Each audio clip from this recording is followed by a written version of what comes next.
বিছানা যাওয়ার পরে ডান কাতে শোয়, ডান কাতে শুয়ে যদি একটা বাক্য 3 বার পড়ে, কয়বার? আল্লাহর নবী বলেন আল্লাহ তাআলা তার গুনাহগুলোকে মাফ করে দিবে। যদি পৃথিবীর শুরু দিন থেকে আজ পর্যন্ত বৃষ্টির যত ফোঁটা ছিল তত ফোঁটার সংখ্যা বরাবর,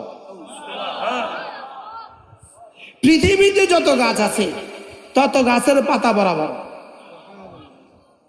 কি শুনলেন? এরপরে রাসূল বলেন পৃথিবীতে যত ধূলিকণা আছে তত ধূলিকণা বরাবর। এবার এত গুনাহ কার কার আছে? কোন মুমিনের এত গুনাহ আছে? তাহলে এই বাক্যটা যদি আপনি পড়েন ডান কাতে শুয়ে, বলবো বাক্যটা বলবো, আস্তাগফিরুল্লাহাল্লাযী লা ইলাহা ইল্লা হুয়াল হাইয়ুল কাইয়্যুম ওয়া আতুবু ইলাইহি লা হাওলা ওয়ালা কুওয়াতা ইল্লা বিল্লাহ। আজ থেকে পড়বো তো? বলেন ইনশাআল্লাহ। রাসূল জীবনে যখন যা করেছেন বলেন, আমিও আমার জীবনে তখন তা করব, বলেন ইনশাআল্লাহ।